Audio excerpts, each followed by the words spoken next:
الحمد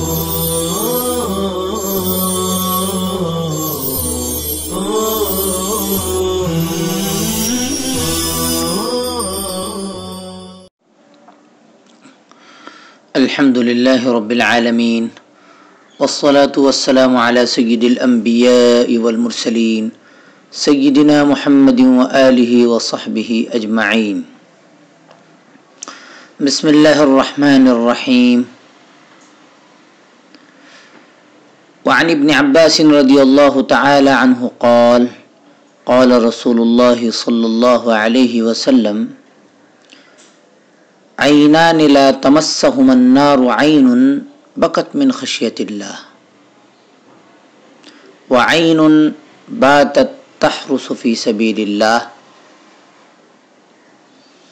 اور حضرت ابن عباس رضی اللہ تعالیٰ عنہ کہتے ہیں کہ رسول کریم صلی اللہ علیہ وسلم نے فرمایا، دو آنکھیں ایسی ہیں جن کو دوزخ کی آگ چھو بھی نہ سکیں گی. ایک تو وہ آنکھ جو خدا کے خوف سے روئی ہو، دوسری وہ آنکھ ہے جس نے خدا کے راہ یعنی جہاد میں کفار سے مجاہدین کی نگہبانی کرتے ہوئے رات گزاری ہو.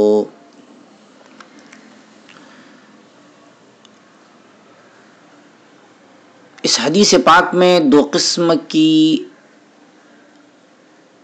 آنکھوں کی فضیلت کا بیان ہے.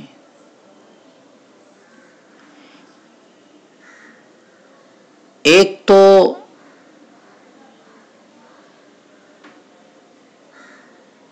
عالم و عابد کی آنکھ ہے جو عبادت و علم میں مشقت اٹھاتی ہے، دوسری مجاہد کی آنکھ ہے جو چوکی داری میں جاگی رہتی ہے. ایسی دونوں آنکھوں پر دوزخ کی آگ حرام ہے. وعن ابی ہریرہ رضی اللہ تعالی عنہ قال مر رجل من اصحاب رسول اللہ صلی اللہ علیہ وسلم بشعب فیہ عیینۃ من ماء عذبۃ.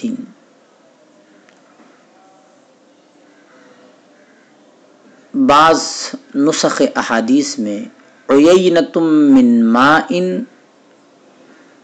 عذبۃ کے الفاظ بھی ہیں. فاعجبتہ، اور حضرت ابو ہریرہ رضی اللہ تعالیٰ عنہ کہتے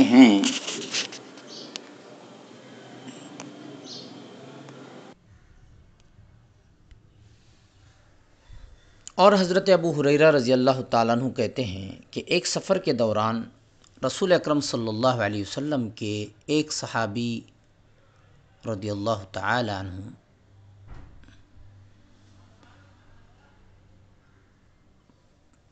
پہاڑی کے پاس سے گزرے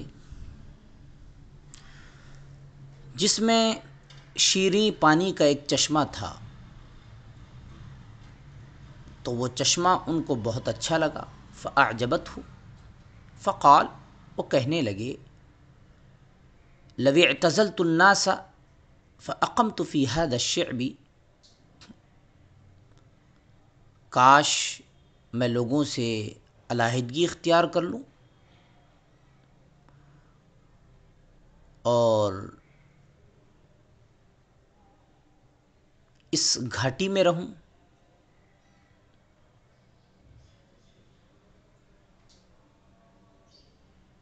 فذکر ذلک لرسول اللہ صلی اللہ علیہ وسلم، جب رسول اللہ صلی اللہ علیہ وسلم کے سامنے اس بات کا ذکر ہوا،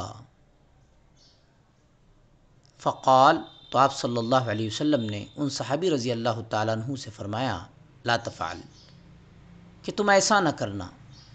فإن مقام أحدكم في سبيل الله أفضل من صلاته في بيته 70 عاما، کیونکہ تم میں سے کسی شخص کا اللہ کی راہ میں یعنی جہاد میں قیام کرنا اس کا گھر میں 70 سال نماز پڑھنے سے بہتر ہے۔ الا تحبون ان یغفر اللہ لکم ویدخلکم الجنۃ،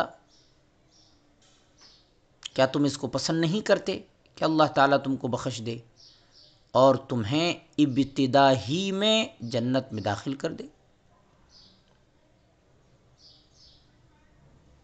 اغزو فی سبیل اللہ من قاتل فی سبیل اللہ فواق ناقۃ، اور کسی جگہ پر ہے فواق ناقۃ وجبت لہ الجنۃ،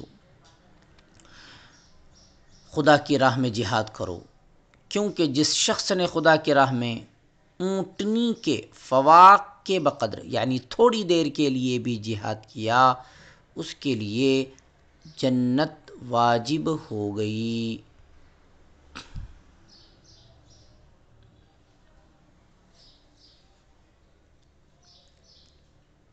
سبعین عامن سے مراد کثرت ہے، تحدید مراد نہیں۔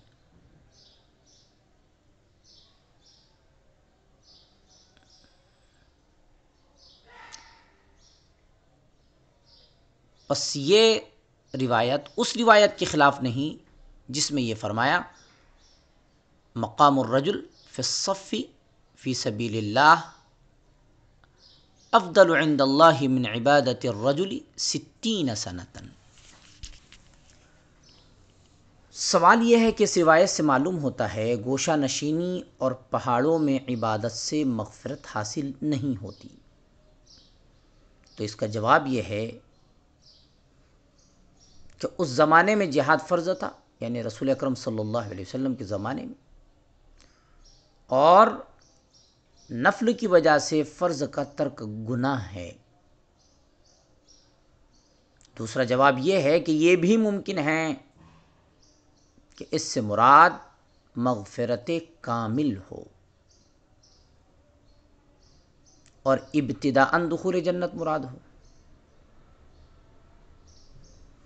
نیز یہ حدیث دلیل ہے کہ گوشہ نشینی سے اختلاط افضل ہے، اور یہ زمانہ رسالت میں آپ صلی اللہ علیہ وسلم کی بات ہے۔ بعض اوقات گوشہ نشینی فتنے کے خوف کی وجہ سے افضل ہوتی ہے، اور یہ فتنے کے زمانے کا موقع ہے۔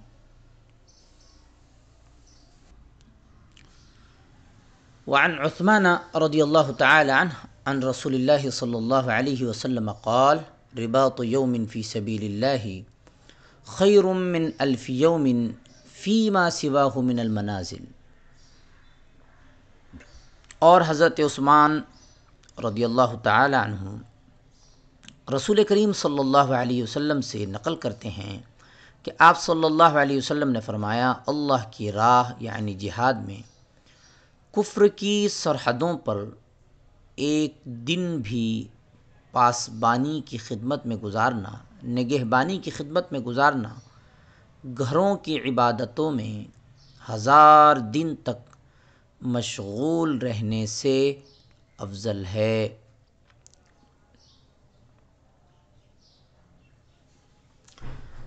من المنازل مراتب سے خاص کیا گیا، اور اس سے مراد وہ مجاہد ہے جو معرکے میں موجود ہو، کیونکہ اس کا نگرانی کرنا فرض ہے۔ اگر وہ اس کے علاوہ کسی نفلی عبادت میں لگے گا تو یہ گناہ ہے، خواہ مسجد میں بیٹھا ہو، اور رباط اسی کو فرمایا۔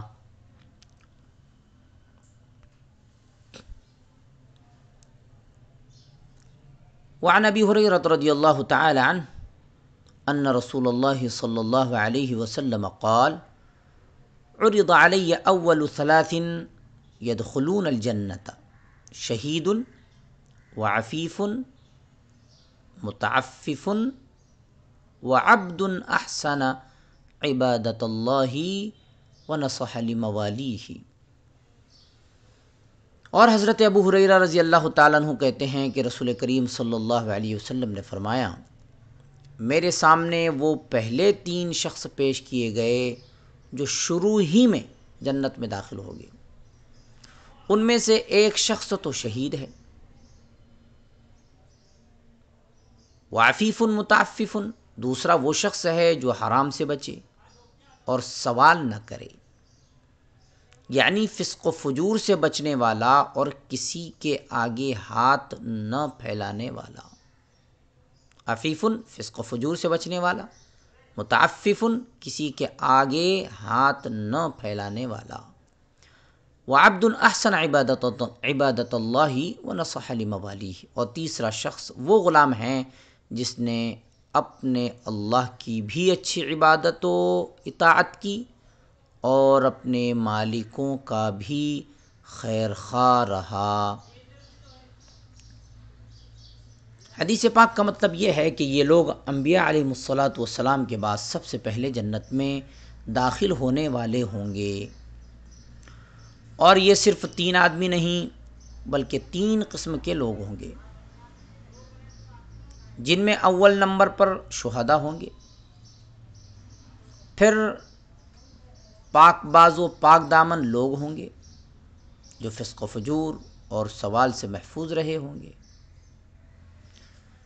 تیسرے نمبر پر فرما بردار غلام ہوگے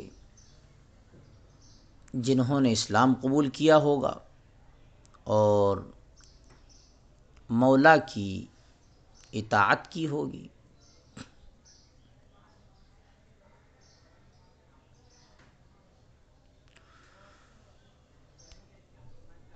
وعن عبد الله بن حبشي رضی اللہ تعالی عنہ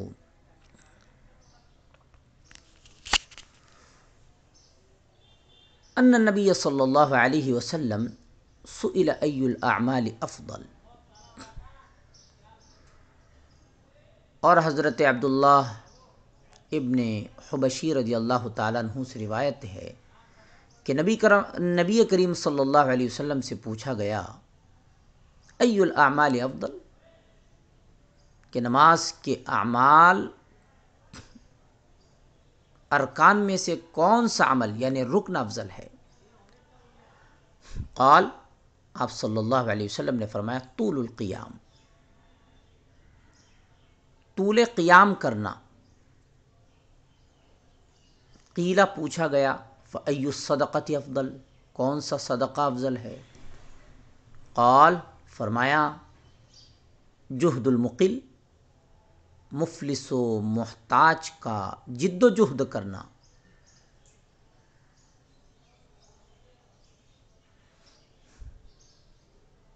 یعنی وہ خیرات افضل ہے جو کوئی مفلس و محتاج اپنے فقر و افلاس کے باوجود محنت و مشقت کر کے نکالے، یہ مطلب ہے جہد المقل کا۔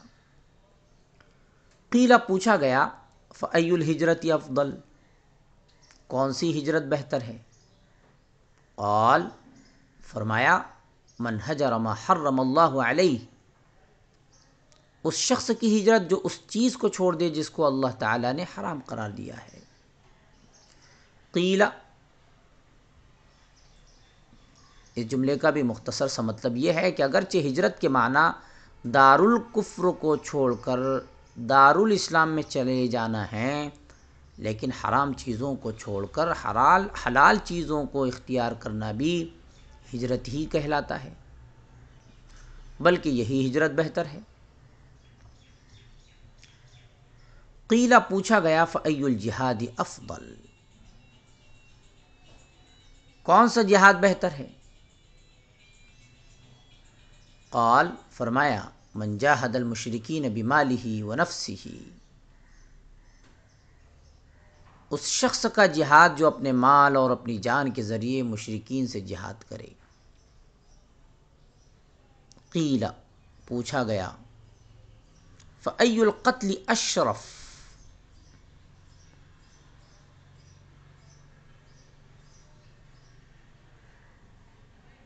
جہاد میں کون سا مارا جانا بہتر ہے، یعنی کون سا شہید افضل ہے؟ قال، فرمایا من احری قدمہ وعقر جوادہ، فرمایا اس شخص کا مارا جانا جس کا خون بہایا جائے اور جس کے گھوڑے کی کونچیں کاٹی جائیں، یعنی وہ شہید افضل ہے کہ خود بھی مارا جائے اور اس کا گھوڑا بھی مارا جائے۔ وفی روایت النسائی، اور سنن نسائی کی روایت میں ہے، ان النبی صلی اللہ علیہ وسلم سئل ای الاعمال افضل قال ایمان لا شک فیہ وجہاد لا غلول فیہ وحجۃ مبرورۃ قیل فای الصلاة افضل قال طول القنوت ثم اتفقا فی الباقی۔ اور نسائی کی روایت میں یوں ہیں کہ نبی کریم صلی اللہ علیہ وسلم سے پوچھا گیا کہ اعمال میں کون سا عمل افضل ہے، تو آپ صلی اللہ علیہ وسلم نے فرمایا وہ ایمان جس میں کسی قسم کا کوئی شک نہ ہو، وہ جہاد جس میں حاصل شدہ مال غنیمت کے بارے میں کسی طرح کی خیانت نہ کی گئی ہو، اور حج مقبول۔ پھر پوچھا گیا کہ نماز میں کون سی چیز افضل ہے، یعنی نماز کے ارکان میں کون سا رکن افضل ہے، فرمایا قیام کو طویل کرنا۔ اس کے بعد حدیث کے الفاظ ابو داؤد و نسائی نے یکساں نقل کیے ہیں۔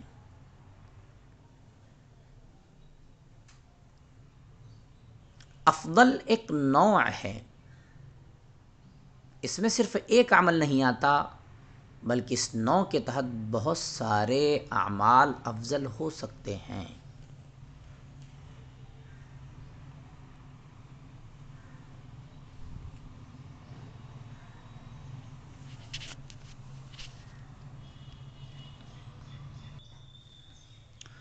نیز یہ بھی یاد رکھیے کہ احادیث میں مختلف اعمال کو افضل قرار دیا گیا ہے۔ تمام احادیث کو جمع کرنے سے یہ بات حاصل ہوتی ہے کہ آپ صلی اللہ علیہ وسلم نے ہر موقع کے مناسب جواب دیا۔ جس میں تکبر اور بڑائی والی حالت دیکھی، اس کو فرمایا افضل عمل نرم خوئی ہے، جیسا کہ سلام کو عام کرنا اور نرم گفتگو کرنا۔ اور بخل کی حالت پائی تو اسے فرمایا کہ افضل اعمال سخاوت ہے، مثلا کھانا کھانا۔ اور عبادت میں کسی کی سستی دیکھی تو اسے فرمایا کہ افضل نماز تہجد ہے۔ پس یہاں یعنی اس حدیث میں، زیر بحث حدیث میں، افضل اعمال سے مراد وہ ہے، یعنی وہ عمل ہے جو سوال کرنے والے کے حق میں افضل ہو، یا مقصود یہ ہے کہ یہ بھی من جملہ افضل اعمال میں سے ہیں۔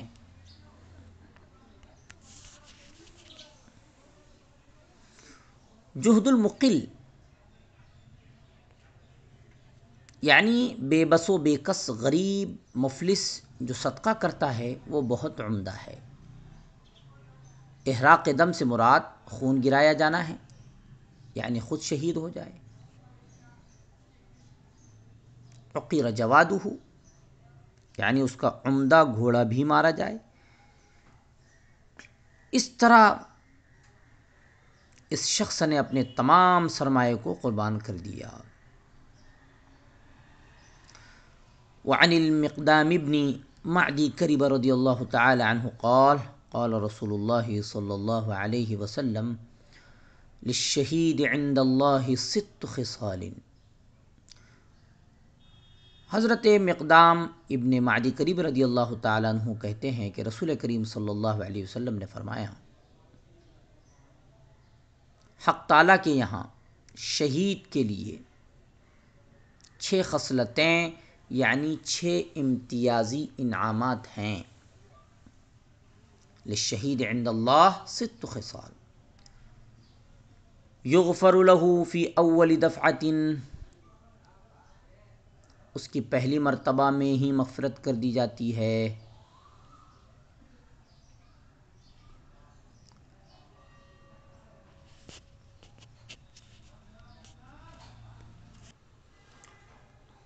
وَيَرَى مَقْعَدَهُ مِنَ الْجَنَّةِ، یہ بھی پڑھا گیا ہے، اور وَيُرَى مَقْعَدَهُ مِنَ الْجَنَّةِ اس طرح بھی پڑھا گیا ہے، دونوں اعراب منقول ہے۔ اس کو جان نکلتے وقت ہی جنت میں اپنا ٹھکانہ دکھا دیا جاتا ہے۔ وَيُجَارُ مِنْ عَذَابِ الْقَبْرِ، وہ قبر کے عذاب سے محفوظ رہتا ہے۔ وَيَأْمَنُ مِنَ الْفَزَعِ الْأَكْبَرِ، وہ بڑی گھبراہٹ یعنی آگ کے عذاب سے مامون رہے گا، محفوظ رہے گا۔ وَيُوضَعُ عَلَى رَأْسِهِ تَاجُ الْوَقَارِ الْيَاقُوتَةُ مِنْهَا خَيْرٌ مِنَ الدُّنْيَا وَمَا فِيهَا، اس کے سر پر عظمت و وقار کا تاج رکھا جائے گا، جس کا یاقوت دنیا اور دنیا کی تمام چیزوں سے بہتر اور گراں قدر ہوگا۔ وَيُزَوَّجُ 72 زَوْجَةً مِّنَ الْحُورِ الْعِينِ، اس کی زوجیت میں بڑی آنکھوں والی 72 حوریں دی جائیں گی۔ وَيُشَفَّعُ فِي 70 مِنْ أَقْرِبَائِهِ، اور اس کے عزیز و اقارب میں سے 70 آدمیوں کے حق میں اس کی شفاعت قبول کی جائے گی۔ دفعہ دال پر زبر اور پیش دونوں آ سکتے ہیں۔ شہید کے جسم سے خون کا پہلا قطرہ جو زمین پر گرتا ہے وہ مراد ہے۔ مطلب یہ کہ اس پہلے قطرہ خون کے گرنے پر شہید معاف ہو جاتا ہے۔ وَيُرَى، یعنی جاکنی کے وقت شہید کو جنت میں اس کا مقام دکھا دیا جاتا ہے۔ یہ دونوں خصلتیں ایک خصلت میں شمار کرنا چاہیے تاکہ حدیث میں 6 کی تعداد برقرار رہے، ورنہ 7 خصلتیں ہو جائیں گی۔ الفزع الاکبر، بڑی گھبراہٹ سے قرآن کریم کی اس آیت کی طرف اشارہ ہے، لا يحزنهم الفزع الاکبر، یا اس سے قیامت کا نفخہ مراد ہے، یا جہنم کا عذاب مراد ہے، یا آگ پر پیش ہونا مراد ہے، یا قبر کا عذاب مراد ہے۔ 70 یعنی اپنے رشتہ داروں میں سے 70 ایسے لوگوں کی شفاعت کرے گا جن کے لیے دوزخ کا فیصلہ ہو چکا ہوگا۔ بعض علماء سے سنا گیا ہے کہ شہید کے اس اعزاز میں یہ خصوصیت بھی ہے کہ اس کو اختیار ہوگا کہ وہ اس امت کے افراد کی شفاعت کرے، یا سابقہ امتوں میں سے کسی کی شفاعت کر کے 70 کی تعداد پوری کرے، کوئی پابندی نہیں ہوگی۔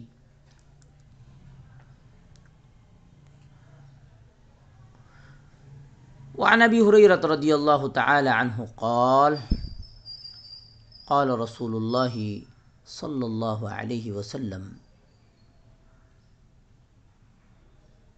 من لقی اللہ بغیر اثر من جہاد لقی اللہ وفیہ ثلمۃ۔ حضرت ابو ہریرہ رضی اللہ تعالیٰ عنہ کہتے ہیں کہ رسول کریم صلی اللہ علیہ وسلم نے فرمایا، جو شخص اللہ تعالیٰ کے حضور اس حال میں حاضر ہوگا کہ اس پر جہاد کا کوئی اثر نہیں ہوگا، تو وہ گویا اللہ تعالیٰ سے اس حال میں ملے گا کہ اس کا دین ناقص ہوگا۔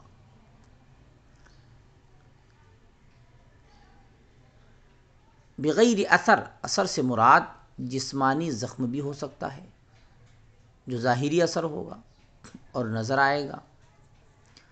اسی طرح اس سے معنوی اثر بھی مراد ہو سکتا ہے جو جہاد کے راستے میں گرد و غبار لگنے سے بن جائے گا، یا جہاد میں مال خرچ کرنے سے اور دیگر مشقتوں کے برداشت کرنے سے حاصل ہو جائے گا۔